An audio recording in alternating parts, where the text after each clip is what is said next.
Ciência no rádio. Fenômenos no ar. MEC-AM em parceria com o Observatório Nacional. E essa é para refletir e se aprofundar, para a gente não sair. Vivemos a era da precipitação, então muita gente se precipita a ouvir uma informação.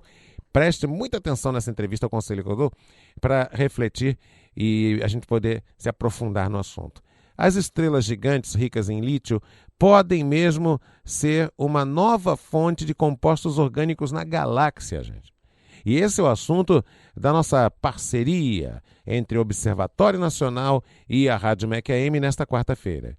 Vou conversar agora com Ramiro de la Reza, que é pesquisador da Coordenação de Astronomia e Astrofísica do Observatório Nacional. Ramiro, muito obrigado pela gentileza e bom dia.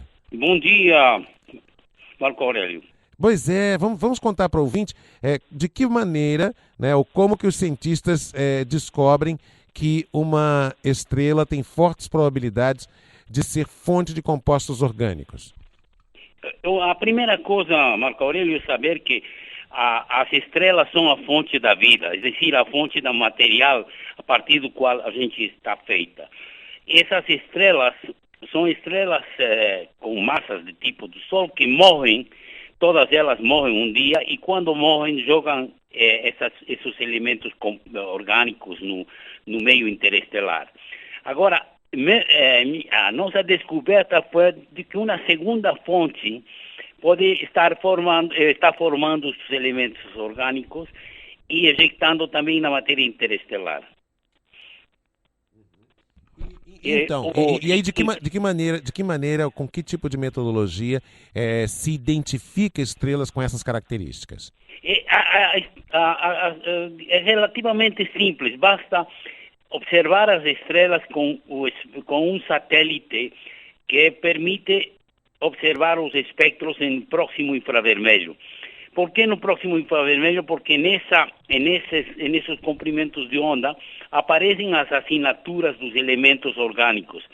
Então a gente descobriu que tinha elementos chamados aromáticos e elementos alifáticos. Aromáticos são, por exemplo, todas as cadeias de carbono e de hidrocarbonetos fechadas, como o benzeno, porque tem um cheiro agradável. Essas cadeias fechadas estão a fonte da vida, porque formam o ADN, o RNA, que a gente conhece muito bem. Do outro lado, tem os alifáticos, como o metano e outros produtos, que estão na base de toda nossa existência aqui na Terra.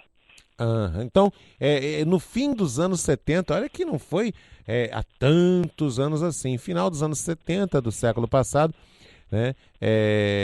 ficou conhecido que o meio interestelar tem uma grande quantidade desses compostos orgânicos. A principal fonte desses compostos seriam os fortes ventos, durante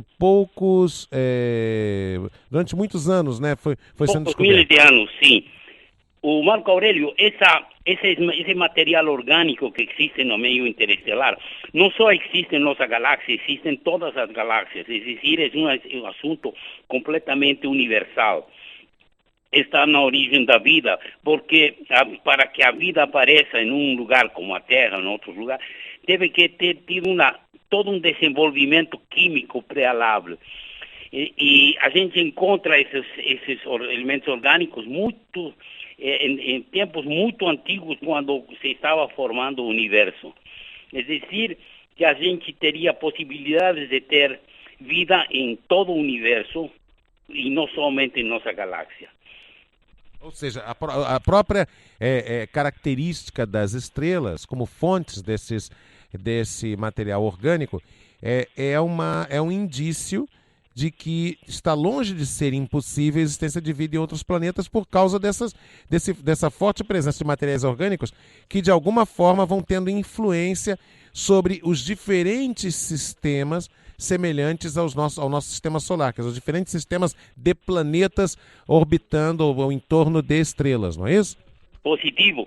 Por exemplo, uma vez que essas estrelas, no fim da vida, o bem nessas estrelas que a gente descobriu, jogam esse material orgânico na matéria interestelar, se um dia essa região de nuvens no meio interestelar forma um sistema planetário, ele vai pegar esse material e vai servir como base para formar proteínas e formar a vida.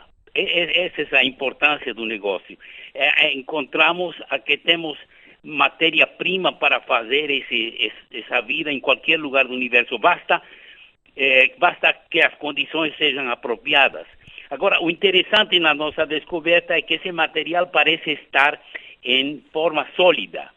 E isso é interessante porque esse material orgânico, porque foi descoberto um material orgânico sólido nas dunas, por exemplo, das praias de Titano, como no último cometa que explorado, Churyumov, que era Simenko, que enviamos, a ESA enviou, a agência europeia enviou um satélite e um robô.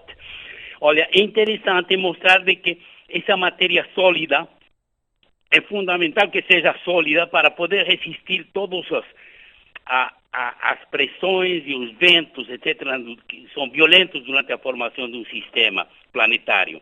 Assim, se fosse gás, seria provavelmente destruído, mas sendo sólido, ele resiste e pode formar a vida.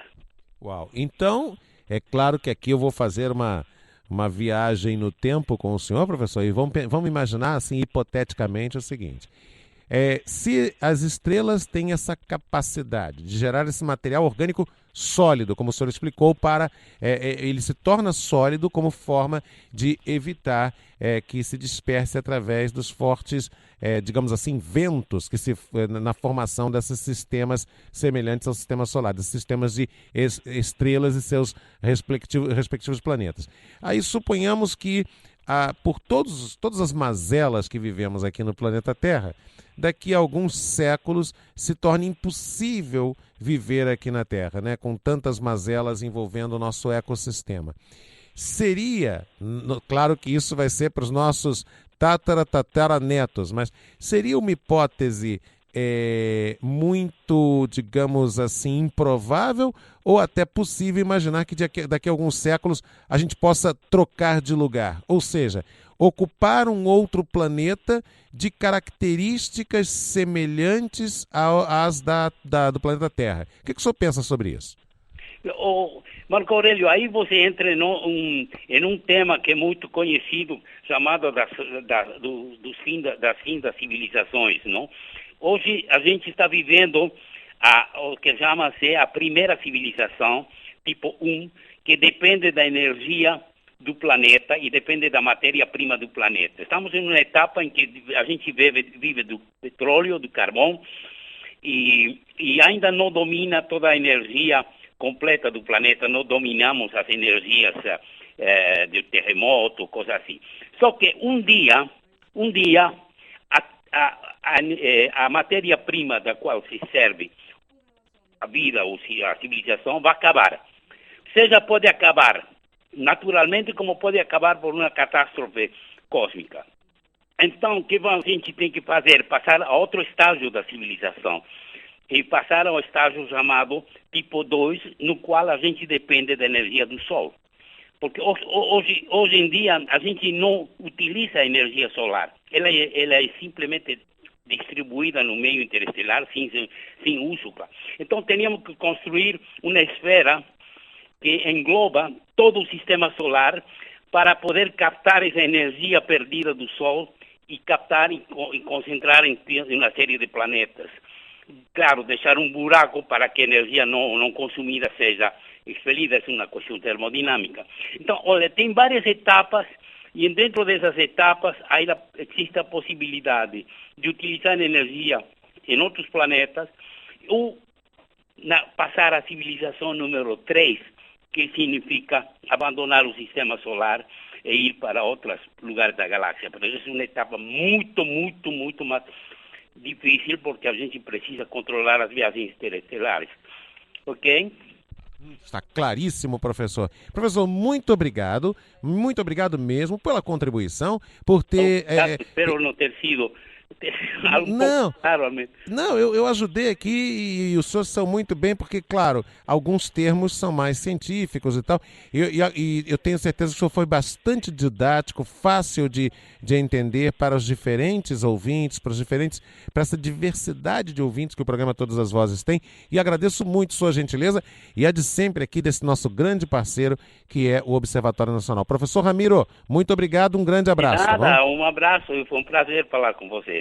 Pois é, conversamos aí com o professor Ramiro da Ressa, que é pesquisador da Coordenação de Astronomia e Astrofísica do Observatório Nacional. Perceberam? Estão sendo construídos pelo próprio universo sistemas que têm algumas semelhanças com o nosso.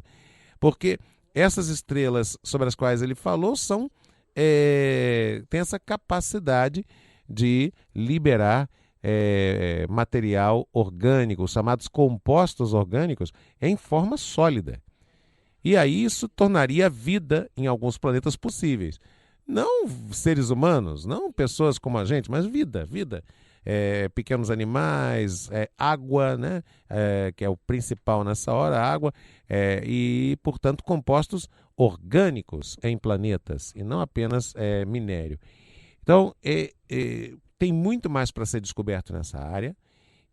O Observatório Nacional faz um trabalho que é digno de todo tipo de elogio.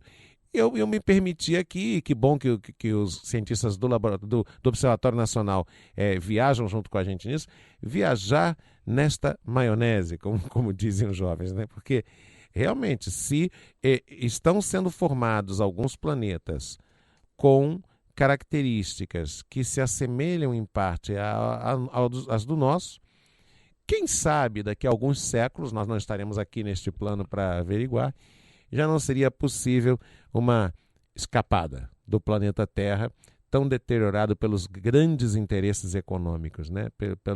Por um mundo no qual a economia quer falar mais alto do que a vida.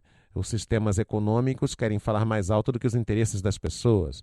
E ainda brincam de eles serem representantes, os interesses econômicos, dos interesses das pessoas, quando na verdade eles são apenas representantes dos interesses deles próprios, né? Porque uma das características de uma economia de mercado é favorecer o próprio mercado e a própria concentração do mercado em poucas mãos.